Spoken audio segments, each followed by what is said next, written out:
Welcome back to another episode on Journey to Authenticity, a podcast helping you to become fully authentic on your journey to success. I'm your host, Braiden Belnap, and I'm a human just like you, striving to build a dream life, all while I stay true to myself. But what if you're in a position that you're in a fight with your past, creating yourself to not really enjoy this thing called life, your journey? That's exactly why we have Mario Diaz joining us today. Growing up, he was raised by his grandma and his grandpa because his mom died at a young age, creating for him to find community in the streets. From there, he had a baby at 19 years old, pushing him to live a better life, finding peace with his past, embracing the journey, and finding purpose through Christianity and his tattooing career. With that in mind, welcome to the show, Mario. Thank you. Thank you for having me. Absolutely, man. Shout out to Bethany. It was good to meet you when she was tattooing me. Yeah. So that was the way to go. Yeah. Just jump right into things. What inspired tattooing initially for you, man? You know, I think tattooing was just something I kind of like naturally gravitated to. You know, when I was younger, I used to draw a lot and sketch a lot in my books and, you know, paint and all that stuff. But I didn't really harness that gift or like craft it or hone it, you know, when I was younger. I kind of like got into, you know, the crazy life, you know, when you're in an area like Miami and you're growing up and everybody's, you know, doing all kinds of legal activities, you know, and you want to do it too sometimes because, you know, when you're young, you're impressionable, right? And you don't have a solid foundation of like, you know, like a solid structure at home. So you want to go mess around in the streets and be a hoodlum and you know. But anyways, so like that's kind of how it started because like I got my first tattoos when I was 16 and I got like 4 tattoos right away. And I was like, yeah, I'm tatted up. I'm good. And then after my daughter was born, I was 19. And when she was born, I went and got her footprints on my forearm.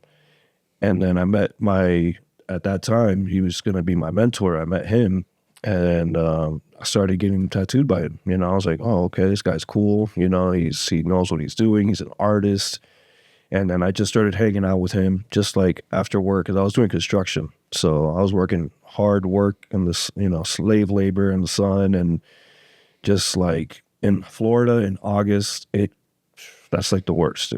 Like you have to have the determination to want to pay your bills, to want to go work construction as a 19, 20-year-old in, you know, construction in Florida. But yeah, so I started off just hanging out at the shop. I realized I didn't want to do construction for the rest of my life. And then I kept seeing him and what he was doing and how he was drawing and how he was designing tattoos. And I was like, you know what? I can see myself doing this. So yeah, so I didn't want to do construction, got into tattooing, and that was 16 years ago. And he taught me the basics.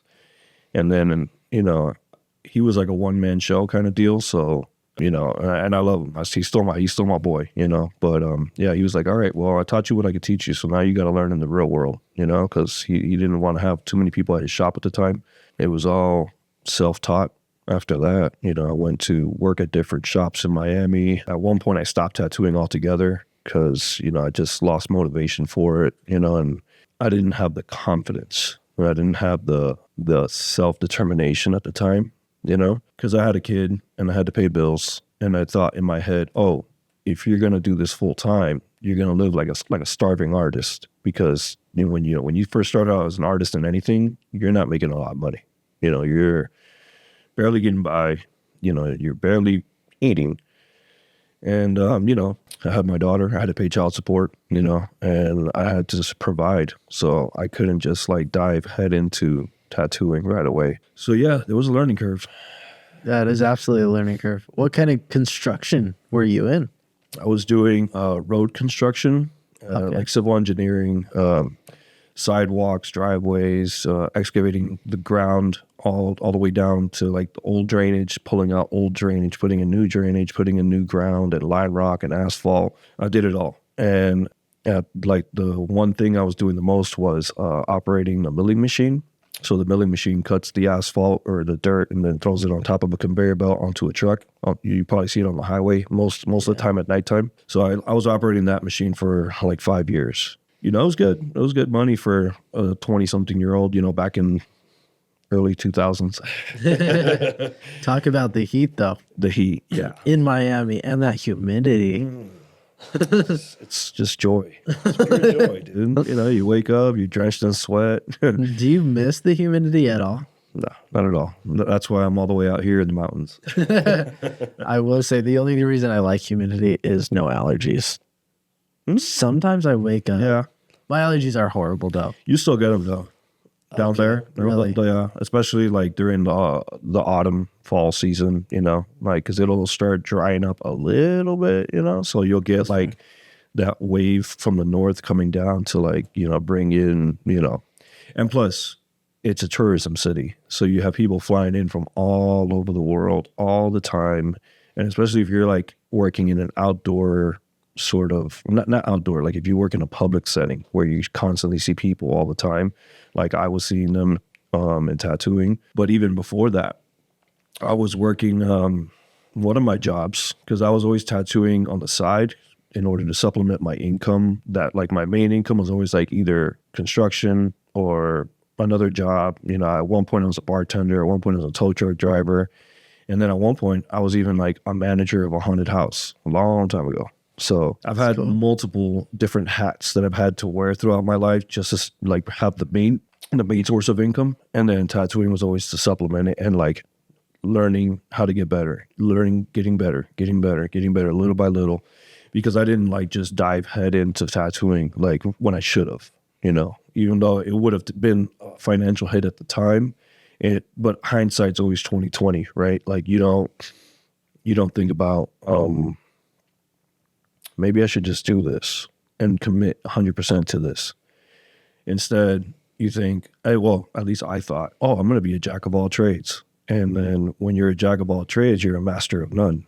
So you have to laser focus. You have to, like, commit yourself. And it wasn't until I finally committed myself like 10 years ago to tattooing full time that I was like, oh, now I see the progress. Now I see the growth. Now you could tell the difference of, like, when I started 16 years ago to, like, the last 10 years. It's a day and night difference just because I just laser focused on it, you know? What was that tipping point that you're like, I'm going to go all into tattooing now? I had started using, like, better equipment, and I started getting more confidence after seeing the difference in the quality of the work that I was doing. Because for a long time, I was just using, you know, subpar equipment from China and, you know, stuff that was like hand-me-down stuff. And I didn't really invest into my career the way I should have, you know, until I started investing in my career and saying, okay, I need to put the money down to get this machine. I need to put the money down to get this quality needle. And then when I started doing that, that's when I started seeing the difference, because I was like, oh, I just needed a good machine this whole time. Like, my work was coming out like crap, and I just could have had a good machine, and I would have saved myself like a bunch of years of just like experimenting and like hoping this one comes out better than the last one. And yeah, so it was pretty much just like confidence in my work and trying out different methods, you know, and then finally seeing, okay, now this is what's going to work. Okay, so at this point I'm bartending. And I was like, all right, I'm going to work the next 3 months, make as much money as I can bartending, and just double down, buy all the stuff that I need, and just double down on my career in tattooing. And then I actually had an opportunity to go work at a shop on South Beach. And then that's when I was like, all right, this is what I'm doing full time, you know? So working on South Beach, I got to meet a bunch of cool artists, and I got to, you know, really like say, okay, like, this is it. Like, there's no going back. Like, I've been doing it for 6 years now, trial and error, like on the side as a hobby kind of thing. Now it's like, okay, now it's go time. And then that's when, you know, you start seeing the progression. I'm sure you met some really good artists down in the Miami area. Yeah. Miami's a world of its own.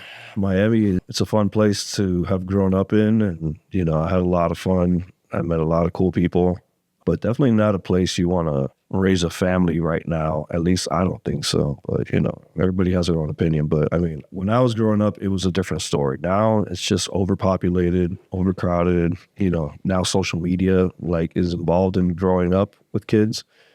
back when I was growing up, social media wasn't a thing. You know, it's just like, hey, go outside and play in the street. When the street lights come on, come back inside. If not, get your ass beat, you know. Like, yeah. So What was it like growing up in Miami for you? it was fun, man. It was a lot of fun, you know, a lot of good memories of my family. You know, I'm glad that I grew up down there just for the culture aspect, because, you know, I'm first generation born here of Cuban parents. And, you know, like I got to see a side of, I guess, like of communism that people don't get to see, you know, and like growing up in that atmosphere, seeing the struggle of like my parents and grandparents, because my grandparents pretty much raised me. My mom died when I was like 5, and then my dad, he was around, but you know, he was doing his own thing. And like seeing my grandparents and how important it was for them to come here, to risk their life on a boat, to get over here, to start working and, you know, try to, and then my grandfather, he provided for the family. Growing up down there, you get to see so many people coming over from, you know, communist countries like Venezuela and Cuba, and then they come over to Miami to start working. And they're just so grateful, you know. You see the gratitude that like, hey, I was able to escape this situation and to come over here and start a life that like a lot of people here take for granted. You know, a lot of people here complain about, you know, their situation here and like, oh, woe is me. It's like, dude, you don't know the opportunity you have here. Like, so many people are coming down, as we can see, you know, illegally or legally, and a lot of people just want a better opportunity for their life, right? And for their family. Granted, there's always going to be bad elements that come along with that, because when my family came in 1980, Castro released a bunch of like prisoners that were like rapists and mental institution patients and murderers, and he sent them all together on the same boats to come to Miami.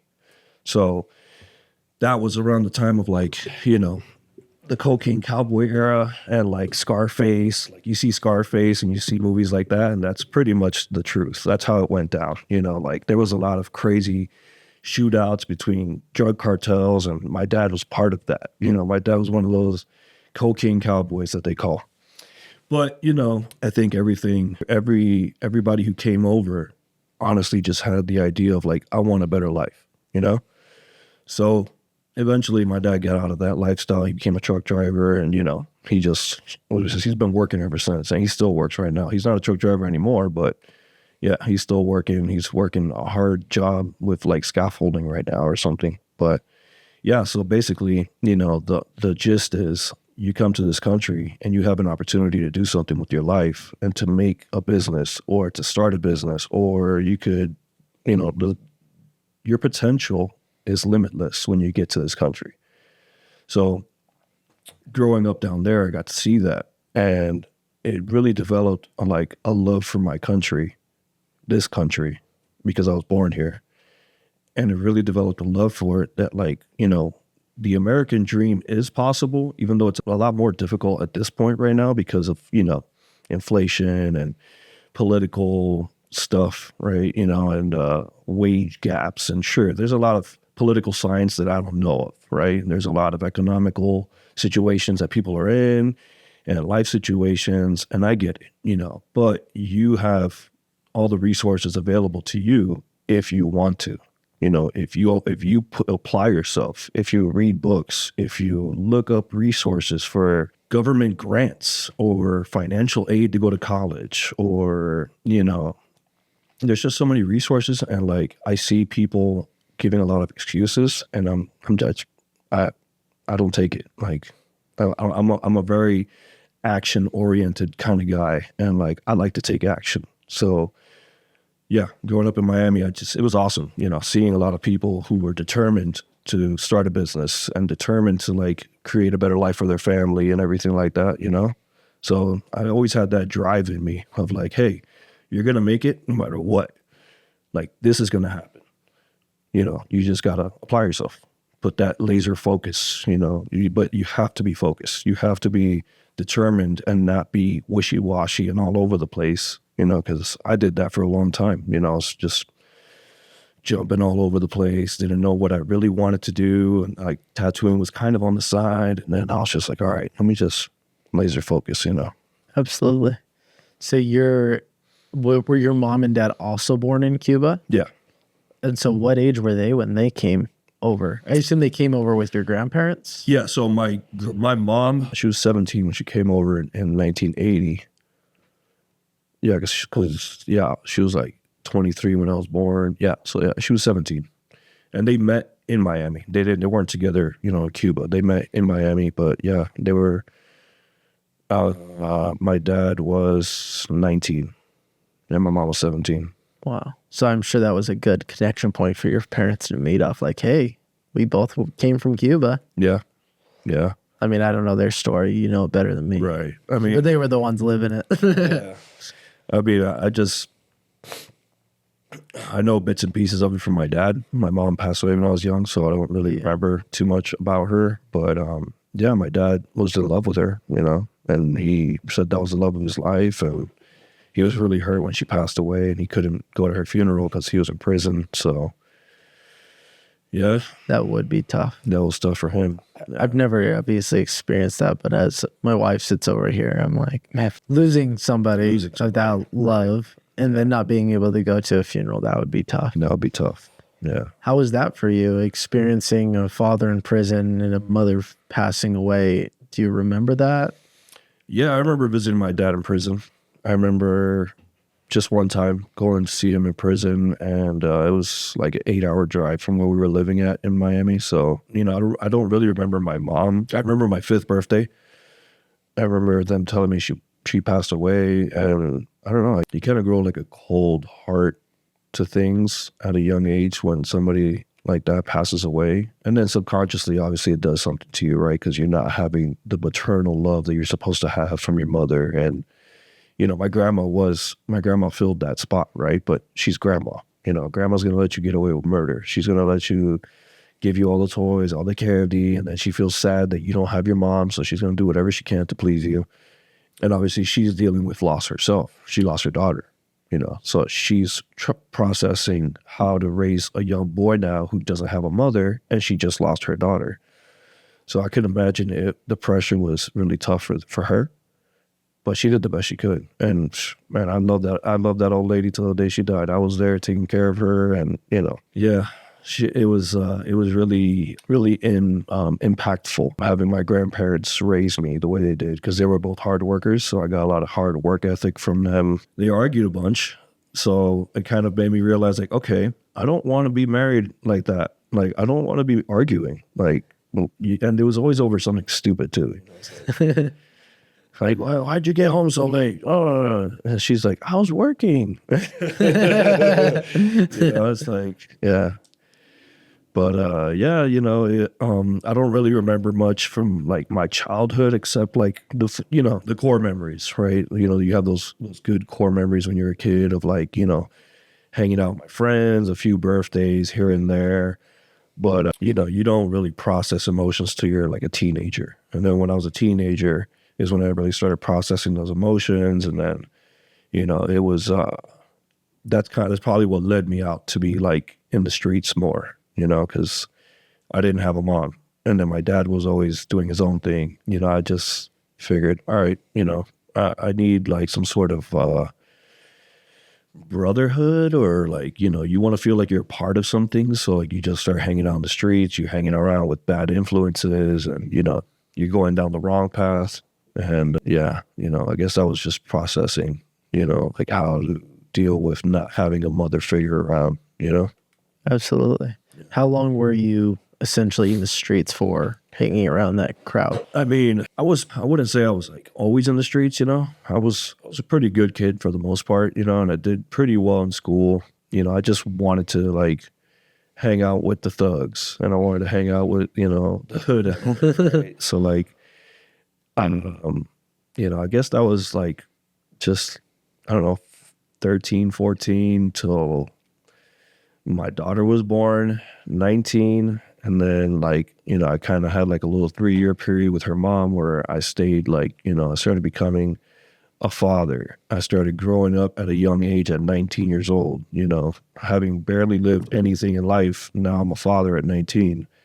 Now I have to work construction. Now I have to provide. Now I have to learn how to become a man, because, there's no school for becoming a man, like my grandparents, they just babied me my whole life. So that's when I had to grow up. That's when I started becoming a man.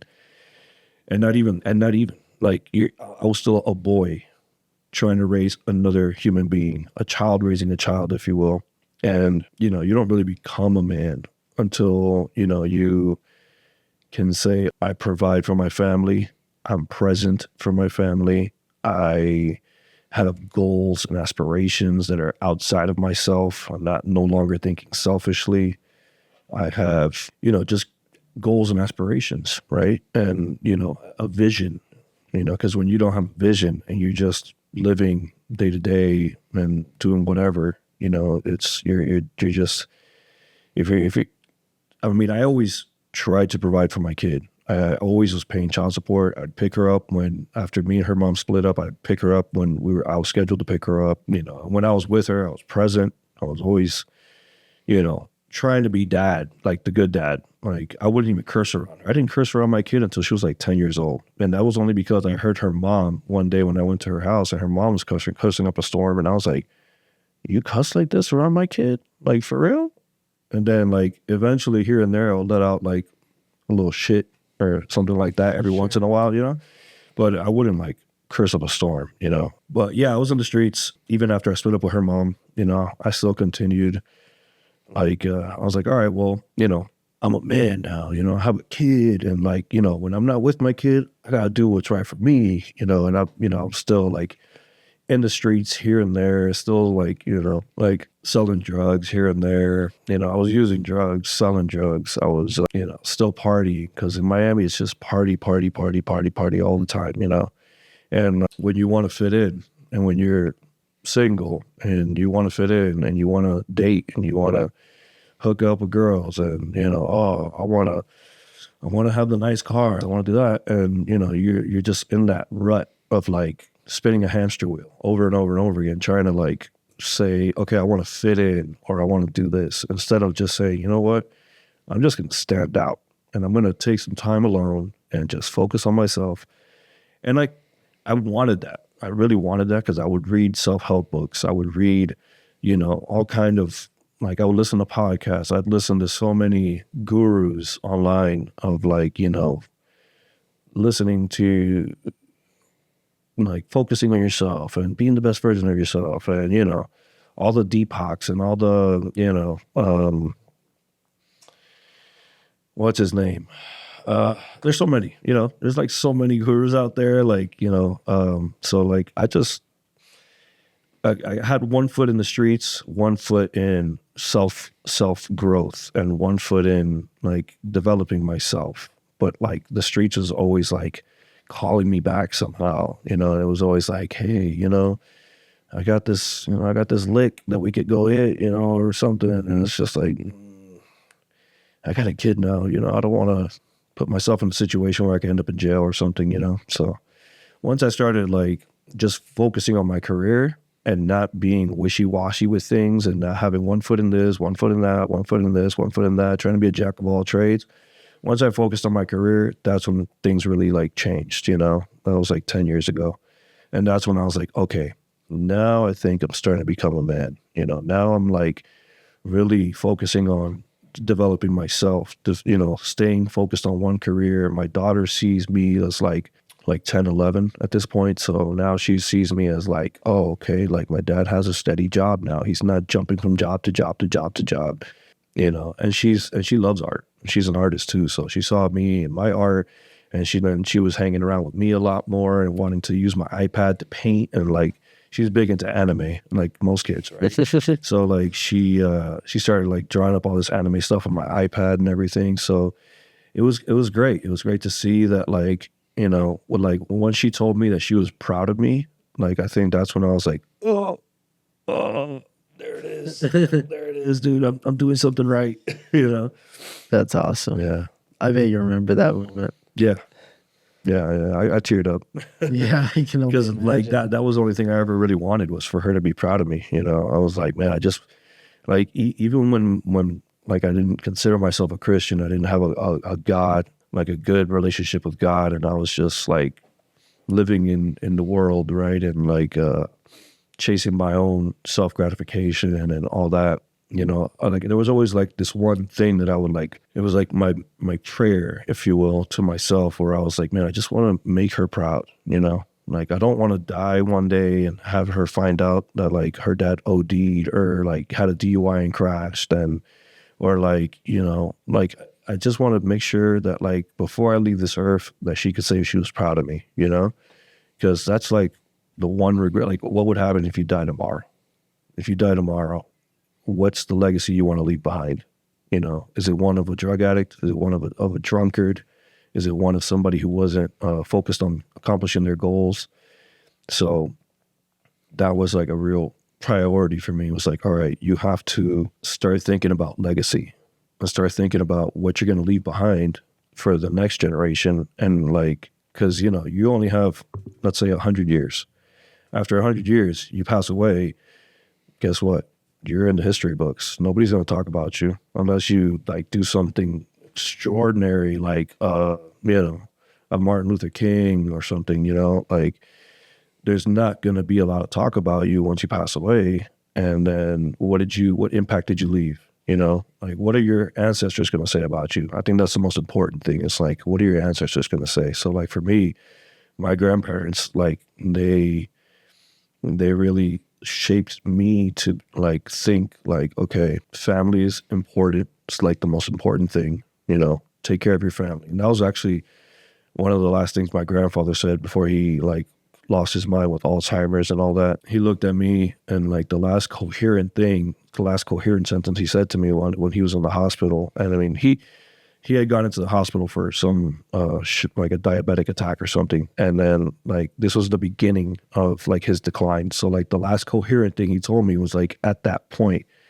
And he said, hey, family is the most important thing. Don't forget about the family. Always take care of your family, because that's the only thing that's ever gonna be there for you. And it's the only thing that's ever gonna matter. And then it was just like, dude, it was so trippy, because it was like, he said that to me.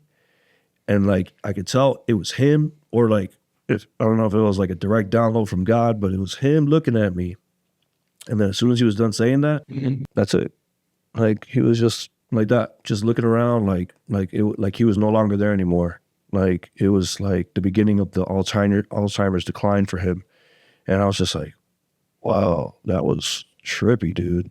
And like, I thought like, oh, at the time I was like, okay, well, hopefully he has more moments like that where he has like coherent conversations with me and like sentences that are coherent. After that, he never really spoke anything coherent after. It's all just like, little smiles and giggles and like, yeah, okay, yeah, but never anything coherent after that. And I was just like, wow. So it really left an impact on me, and yeah, that was 2019, something like that. So, it was a few years ago, and it really has like stuck as like one of the most recent impactful things. And, then he passed away like the following year. So, and being that they were my father figure, he was my father figure and my grandmother's my mother figure, it was really impactful. Yeah. Absolutely. Was that the moment, or what was the moment that you were all in, like, okay, I can't have a foot into the street life. I need to be all in for my daughter, for myself? It was around that time. I had already, it was actually a few years before that, because I had already like just focused on my career, and once I started focusing on my career and I just cut out all outside distractions, then I was like, okay, this is what I need to be doing, That's amazing. When did you start to consider yourself a Christian? I would say 2016. 2016, I right around the time that I started focusing on my career, honestly. It was right around the same time. I started going to church, but I wasn't really like all in, I was just going to church just to like be in the atmosphere, association, right? Associate myself around people who think in a godly manner. And I even served at the church and everything, but like it wasn't clicking for me yet. Like, Jesus, the Bible, it was a lot. It was a lot to comprehend. So it wasn't really clicking with me, but I would still go, and I'd go to church and I'd hear the messages, and I had a Bible and I'd open it up and read it. And it wasn't clicking until maybe around 2020 when COVID happened and everything. And then I was like, you know what? I got a lot of time. Let me start reading this Bible like really good. And let me look at it from like a historical perspective as opposed to like trying to understand, because like you read it and you read all these passages and you don't really understand. You're just reading a bunch of words, right? It doesn't really hit you. But when I started looking at it from a historical perspective, because I'm a history buff and I love history, so I started looking at it from that aspect, and I was like, wow, this is a pretty interesting book. Like there's a lot of crazy stuff going on, and just in the beginning of the Old Testament, But so then my journey continued. I kept going to different churches. Well, I was in one church 2016, and then I stopped going. I broke up with the girlfriend I had at the time who had me going to church, and I stopped going. So, but I just focused on my career instead. I was just focusing on my career. But I still was like, partying, going out here and there, So I was like, man, like this isn't good for me. I can't, because now I'm making money, and now like I can see myself going down the wrong road, if I keep on that pattern. So then like right around that time I met my ex-wife, and then my ex-wife, she played a role in like helping to like calm me down, and like get me out of the streets completely. So, it helped to have somebody who, like was like, hey, just chill out. You don't need to be out there, let's just do something here, home, whatever. So then I was married with her for a few years, and then we kept on growing our faith, kind of together, but, not really focused on growing. It was just more like a side thought here and there, but I was actively trying to pursue more reading, and like, at nighttime, like, I don't know if you heard of, I'm sure you have, the 75 Hard Challenge. Yeah. Andy Frisella, Yeah. Right? So I did 75 Hard back in 21. And then one of the books I was reading was the Bible. I was like, all right, this is the book I'm going to read. 10 pages every day. Boom, boom, boom, boom. So I did it, and it really helped me to like get really closer. And then in Miami, I didn't really find a church that I liked. And I felt like, with all the tattoos, right? I feel like an outcast in a lot of senses, even in Miami. Yeah, sure, there's a lot of people with tattoos that go to church and things like that, but I didn't find my group, So eventually I moved from Miami, started traveling, ended up in Wyoming, straight out of like, I was like, all right, I got this RV because my grandparents passed away. I sold their house. I got a little bit of money from it. And I was like, well, this isn't enough to buy a house, but we could buy an RV, and then we could buy an RV and start traveling because, the housing market in Miami is ridiculous. Like the house that my grandparents, that I sold, that I grew up in, cost them $120 in the year 2000. And I sold it for like 400 something, 405 just in 22. Right around the time that like the housing market was crazy, like, and everybody wanted to move to Florida because they all got tired of Jersey and California and New York and all that. So like, I was like, all right, well, maybe I'll sell it to some like out of towner that'll give a lot of money for it because they have money, right? I ended up selling it to a local girl. She was like a police dispatcher or something. So she was a local girl, but like, yeah, she wanted the house because of the neighborhood, and she wanted to like live there. I was like, all right, well, this is the price, So anyways, sold the house after we paid off the mortgage because they had a reverse mortgage and they owed money on it. So I didn't really get a lot of money out of the deal. But got the RV, started traveling, and ended up in Wyoming. And then that's when I started growing my faith little by little, more and more and more. I had this one guy on Instagram that I was following, and he was always posting about his faith and how he used to be like an atheist and a Buddhist and this and that, and now he's like all in, So I got in contact with him, and then he, started like, giving me some scripture to read, and like little by little, I just started trying out church again. Ended up leaving Wyoming, going to Nevada, where I was living at recently, and started going to churches there, figuring out like, all right, what do I want to do? And then, I consider myself a Christian at this point, like I'm really reading the Bible every day. I'm praying every day. And one of the things I was already doing for like 2 years was after my workouts, I'd go into the sauna. And for 15 minutes, I have no electronics, nothing with me. It's just me and my thoughts. And I'm there sitting, meditating and praying to God, just praying.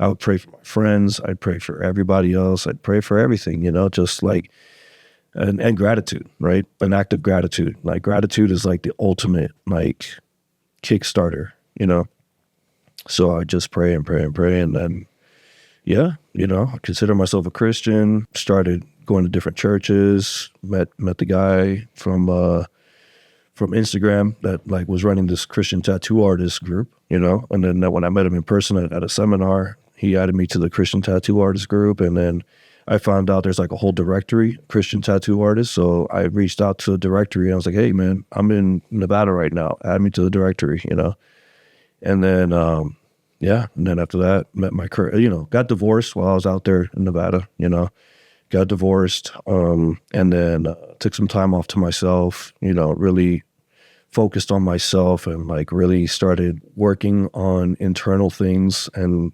closing chapters of my life that like maybe needed to be closed that I hadn't closed yet, doing a lot of internal work, going to see a therapist, reading, listening to a bunch of podcasts and watching a bunch of YouTube videos from like different relationship experts, marriage counselors, religious experts, how to approach divorce from a religious perspective, how to approach a new relationship from a religious perspective, and how, things should work, and how to really heal yourself, and how to really get over the traumas that you haven't got over, or, healing the inner child in you that, you just been putting off to the side forever and using other things to mask whatever trauma you need to, heal from, So like therapy helps, definitely. Therapy helped. All the YouTubes and podcasts helped. But yeah, so did all that, got on the Instagram group, and then I met my wife now. And then, the rest is history. Now I go to church all the time, consider myself full-blown Christian. I'm all in on Jesus. I gave up my life to him completely. I realized that there's nothing else in this world for me that needs to hold me back. And I don't need to keep one foot in and one foot out and be a lukewarm Christian anymore. I need to be like all in, because that's the best life to live, dude. I have so much freedom. Like I don't have to, worry, I don't worry anymore. And ever since I've had this strong like prayer practice that I've had and meditation and everything, I don't ever get depressed. I'm never depressed. I'm never sad or anxious. Like life is good. Life is really good if you just step outside of your mind. People get stuck in their mind and they start cranking the wheels too much, and I was guilty of that too. I know, like you start thinking like, oh, how am I going to pay this bill? Oh, well, like I really want to smoke, or I really want to have this drink, or I really want to, do this drug, whatever. Right. And it's just like, dude, step outside of yourself, take a aerial perspective, look at the actions that you're doing and what's causing you to do this. If you don't do the internal work, if you don't do the therapy, if you don't really come down to a point of like, okay, these are the problems, and my lack of a higher spiritual calling is probably high on the list, because if you're just thinking about yourself all the time and thinking about your money and thinking about your status, you're going to be chasing that forever. And then once you achieve it, guess what? That's not enough. There's going to be another goal. There's going to be another thing. And you're never going to stop achieving that. But if you just say, hey, my creator is really the one that's important, and I'll do what I think is important for my creator's happiness, then everything else just comes. It's weird. I don't know how to explain it. It's one of those things that like you got to have like blind faith, and me leaving Florida, traveling to Wyoming, traveling to Nevada, now coming here to Utah, it's all been on faith, because I heard a voice, and the voice said, hey, go west. I was like, huh? Go west? Like, all right, I'll go west, and then I kept going west, and then, and I wherever I end up has always been on faith, and it always works out for me. And it's not like a brag. It's not like a prideful thing. It's just like, I have faith, like even now, me and my wife are about to start a venture together where we're opening up a shop together. We're going to be working together. And she starts worrying about like, oh, but should you go work at another shop and establish clientele and, start building up your name out here? And I'm like, no, we're just going to do this together. I have enough experience in the tattoo industry that I know the marketing techniques, the advertising, and everything that needs to be done, and all the steps that need to be taken in order for us to create a brand, get the name out there. And then with my experience and the quality of my work, that speaks for itself. So I was like, no, we're just going to start it up and have faith. Things are going to happen. He's going to move. He's going to make things happen. Things are going to move and everything will be fine. Yeah. Yeah. And like you said, everything that you've done in your past has led up to this moment. Oh, yeah. Right. And that's where a lot of people go wrong in life. And this is where I believe people get anxiety and depression and all this, is that they try to let it go, but they keep holding on and it hurts them. Yeah. But it's so comfortable that they keep holding on. Yeah. And the moment that they just let go and carry everything with them that they've learned forward, I mean, that's been a trend for you in your life. You learned it at this stage of life, and then you had this season and this season. But every stage of your life, you've kept carrying the tools forward. Yeah.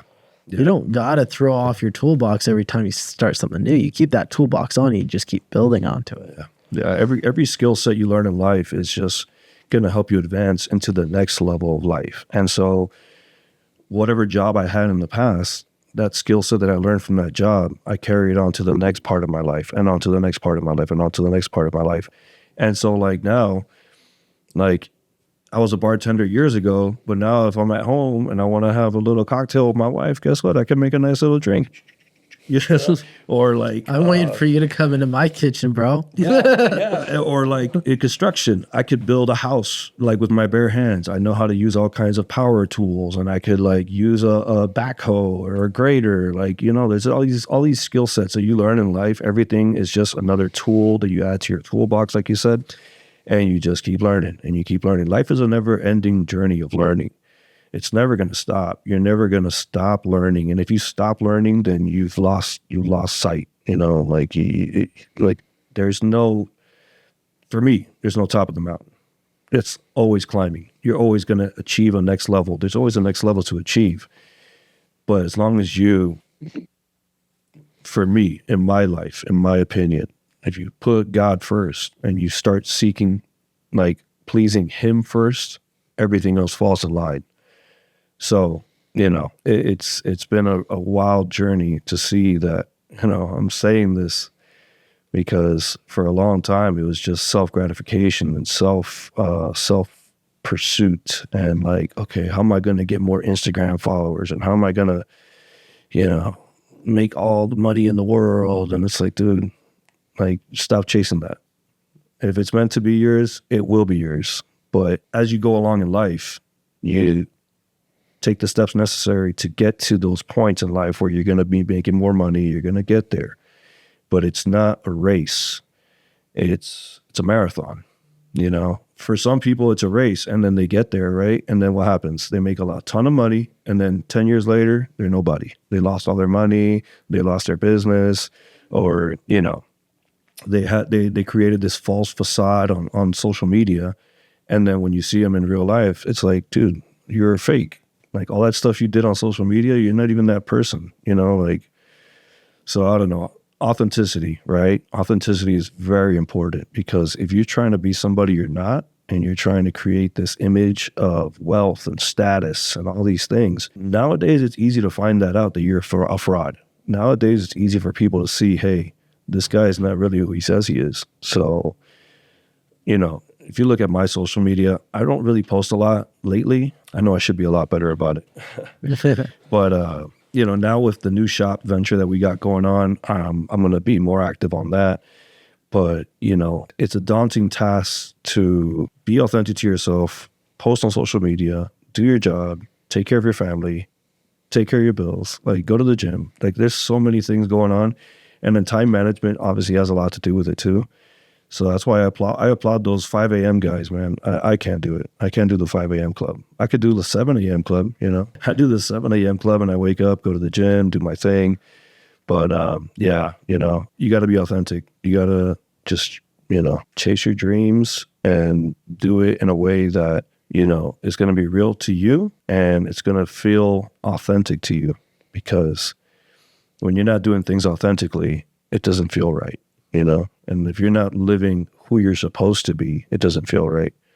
I was living that street life, the thug life, but it really wasn't who I was. I was just doing it because I wanted to fit in. I wanted to be accepted by my peers that I was hanging around with, and I wanted to be this guy. But, at the end of the day, I am who I am, and who I am is like this guy, and then once you accept it, once you learn to accept who you are and be comfortable in your own skin, then everything else will just happen, Absolutely. Yeah.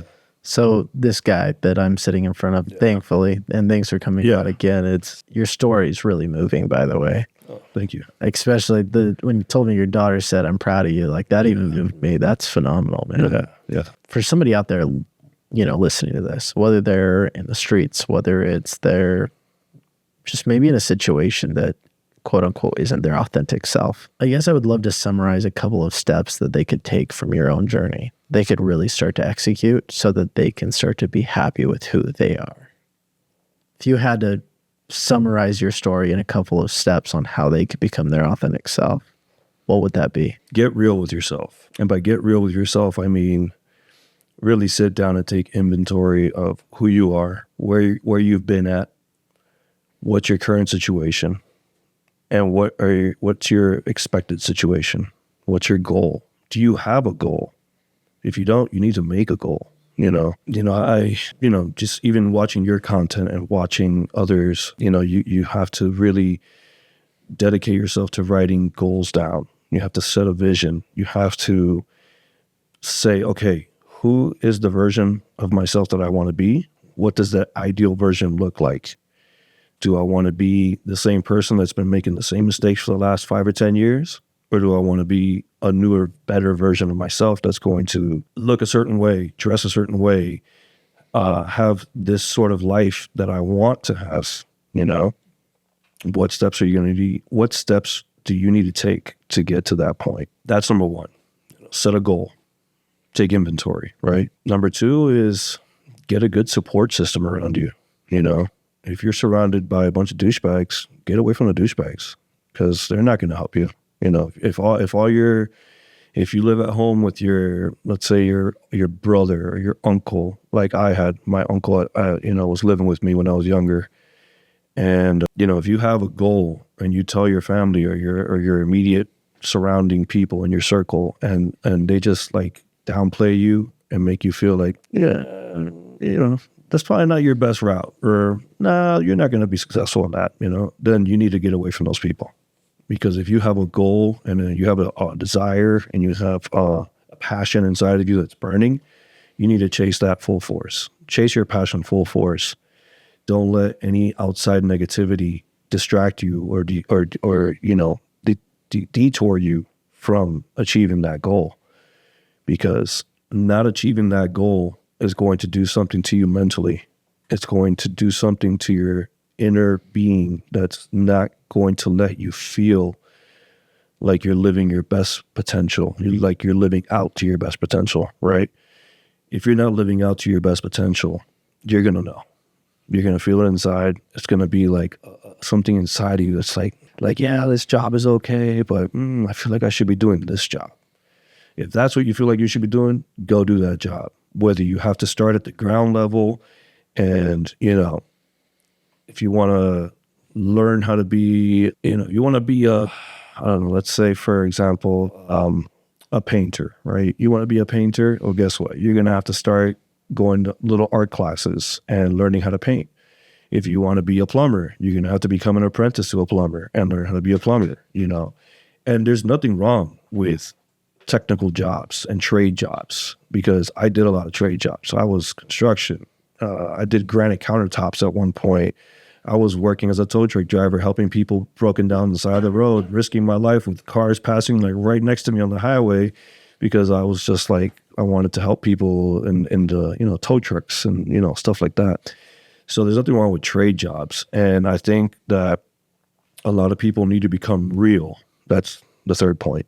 You need to become real with what it is you're trying to achieve. And is it really your goal, or is it just what you saw on social media that looked cool? Because a lot of people want to do stuff that looks cool, and they're like, oh yeah, I could do that.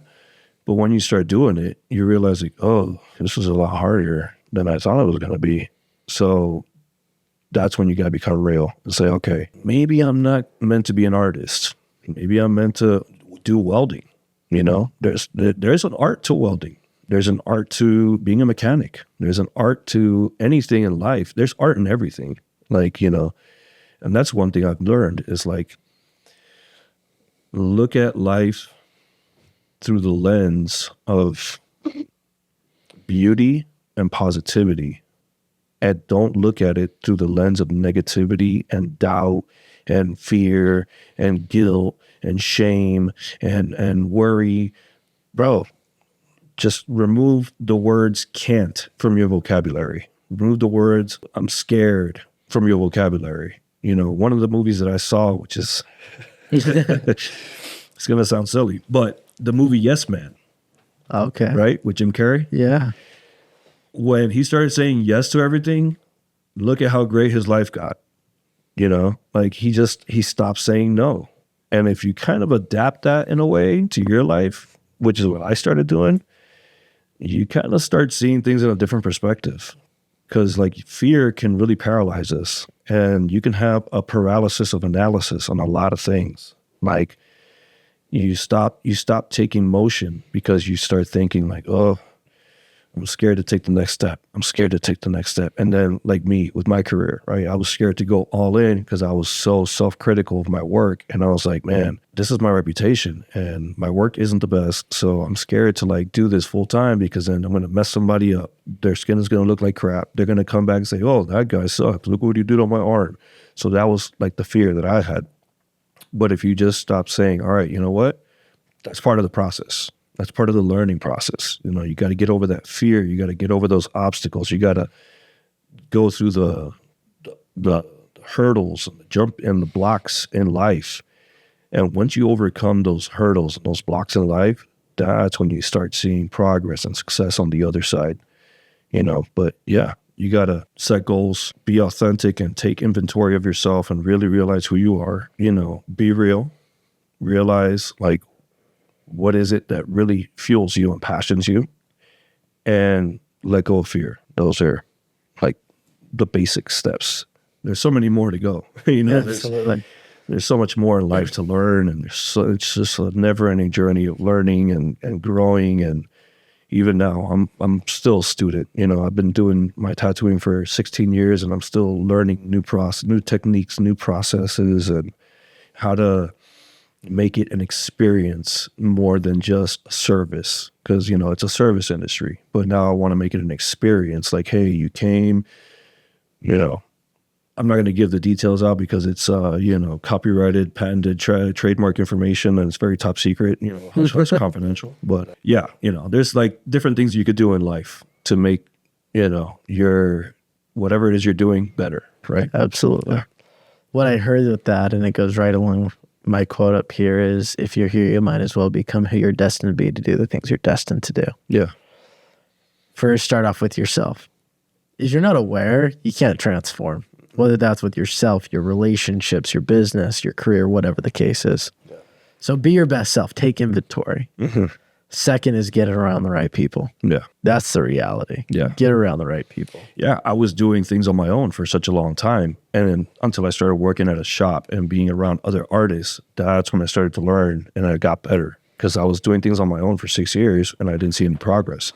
But when I started seeing the progress was working at a shop, surrounding myself with other artists, surrounding myself with people who know what they're doing and can teach me, hey, try this like this. Do this kind of technique instead. Shade this like, you know, you start learning. Yeah. And then the third was, to me, what I heard was purpose. Don't just do something because it looks cool. Like, get real with yourself. Do you really want to be the influencer? Do you really want to do X, Y, Z? Find what you're good at naturally. Yeah. Can you make money with it? And do you love doing it? Mm-hmm. And if that's the case, then go all in. Exactly. Why not? What do you have to lose? You're going to, even if it took 10 years, yeah, you're still going to be you in 10 years, it's not just like you get a reset button and say, I want to restart this life over. Sometimes that sounds like it'd be nice. Right. You know, I think one of the things that I struggled with a lot, and I see a lot of younger people struggling with now, is they think that, you know, by 23 or 24, they have to have all these things. And they get discouraged when they don't achieve a certain level by a certain age. And I'm here to tell you that, you know, you're on your own timeline. I'm 39. I'm about to be 40 in April. You're on your own timeline. Like, success is defined differently for everybody. And just because you see a lot of people on Instagram having certain things at a certain age doesn't mean everybody's going to have that. And you can't get discouraged, and you have to, like, sometimes take a break from social media and really live in the real world. Step outside, take a breath of fresh air, go for a walk, enjoy the sun, you know, work out and work on yourself, and then those things will happen. But, like, you know, a lot of people get discouraged of chasing their dream and finding their purpose because they think that what they see on that screen is what it's supposed to be like. And that's not what it's supposed to be like. You know, that's just a fraction of people in this world who live like that. And that's a fraction of people who are successful. And what you're seeing is 10 years of trial and error to get to that point of success that you're seeing on the screen. You don't see the 10 years before that. You don't see the struggles and the heartaches and the crying and the sweat and blood that went into that image that you're seeing on the screen. You know, so yeah, don't get discouraged. Yeah. For example, obviously I'm 25. I mean, right. I'm the crowd that you're talking about. Right. I'd be a millionaire right now if it was my choice. Trust me, dude. I was there. I wish I was a millionaire at 25. You know what I'm saying? Yeah. But the reality is like, going back to me, and we're talking to a lot of 25-year-olds right now. You're going to be 35 anyways. You're going to be 40. You're going to be 39. Yeah. Why not ride out the storm? The storm will end. Yeah. But the sure way to ensure that you don't get where you want is to just give up. Yeah. Quit. Get real. What is it you actually want? And then set a plan to make it happen. Right. Whether it takes 3 years or 10 years, you know, everybody's timeline is different. Set that goal. Do whatever is necessary to accomplish that goal. And enjoy the journey. Yeah. Enjoy your fruits along the way. Enjoy going out to date night. Even when you probably could be working on your business, go out to date night. It's important. Enjoy the journey. Yeah. Especially if you're married or in a serious relationship, date nights are important. You definitely have to take. With that, I have three main questions as we come to a close here. First one is, what is your definition of an authentic life? You know, it's somebody who has already decided on who they don't want to be, you know, authentically being who you know is who you really are, because you've already done a self-inventory. You've already tried other things. And then you realize, okay, that other thing that I've tried, or that other route that I've tried, isn't really me. And then you really sit down and you realize, okay, this is who I am.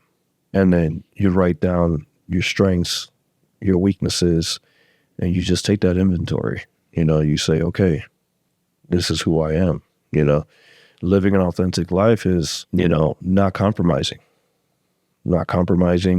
not succumbing to external pressures, and really standing your ground on your own moral high ground.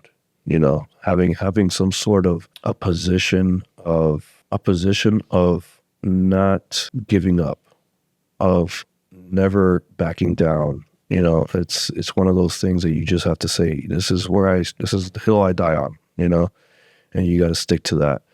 And when you stick to that and you say, this is the hill I die on, then that's when you're living authentic, because you know you have something you stand for. I love it, man. Yeah. If there was one last thing you could leave with the audience today, what would that be? Say no to drugs, kids. They're not good. No. You know, just, man, what can I say? There's so much beauty in this world. You know, there's so many different things you could do. There's just like in a world full of negativity and chaos and doom and gloom, step outside and like every once in a while, just like get out there, go see the world.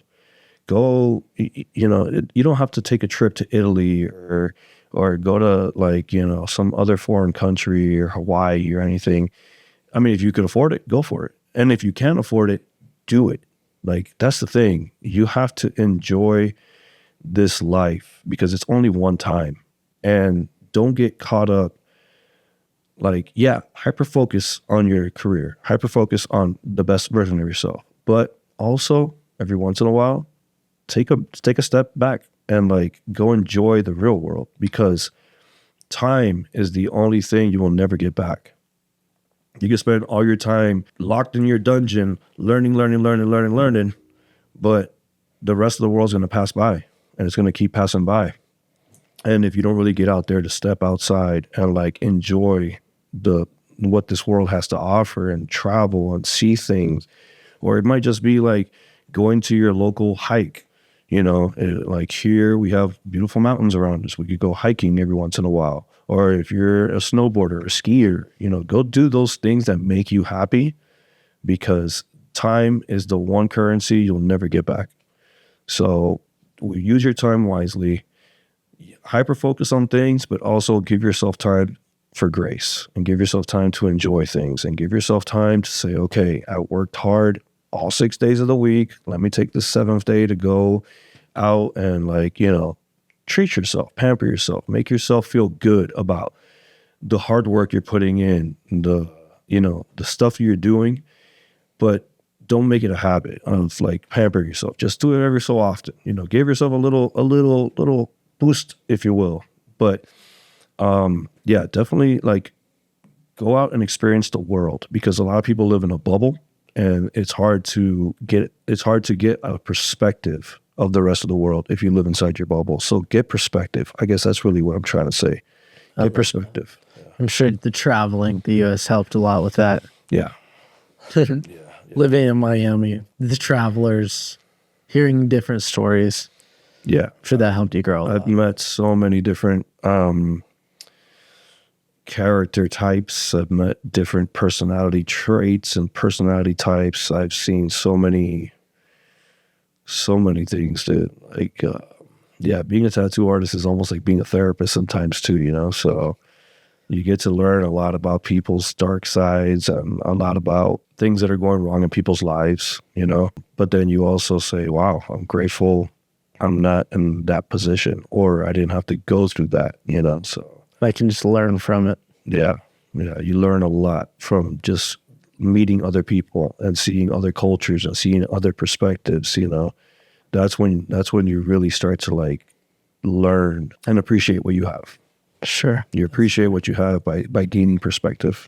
And my wife's a hairstylist. She calls herself the hairapist. The hairapist. We gotta make it tattooist. I don't know. We gotta make a fun word for you. The hairapist. That'd be good. Anyways, man, and last question is, what can me and my audience be doing to support you? You could go to redeemer.inc on Instagram. That is our shop page. We're in the West Jordan area. You could also follow me. Mario Does Tattoos on Instagram. And my wife is Repairer of Broken Walls. She's obviously a previous guest on your show. Yeah, man, just come see us. If you have like some old tattoo that you hate or you want to cover up, I am good at cover-ups. Obviously, I won't push any religion down your throat, so don't worry about that, But hey, if you want to ask some questions about where I'm at in my journey, I'm more than willing to share it. And yeah, I'm just here to help spread love and positivity, man. Let's go. Just here to help people out, make people happy with their own skin and happy with themselves, and just trying to help change the world, one tattoo at a time. That's the way to go. Yeah. I will say, and I'm sure I've mentioned this on the show, but your tattoos are dream tattoos. Thanks, man. The dreams, the people are like, I really want this.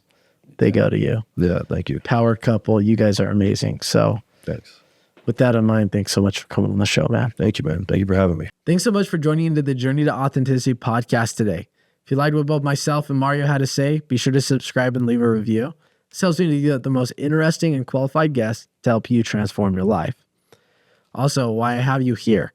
If you're in a position that you really want to embrace your past, create the life that you want and desire in the present and future, be sure to go to braidenbelnap.com or the link below, where we can jump into one-on-one coaching, where we can really harness your vision, really create a plan and overcome your biggest obstacles so that you can start to create the life you truly desire. Have a good one, everybody.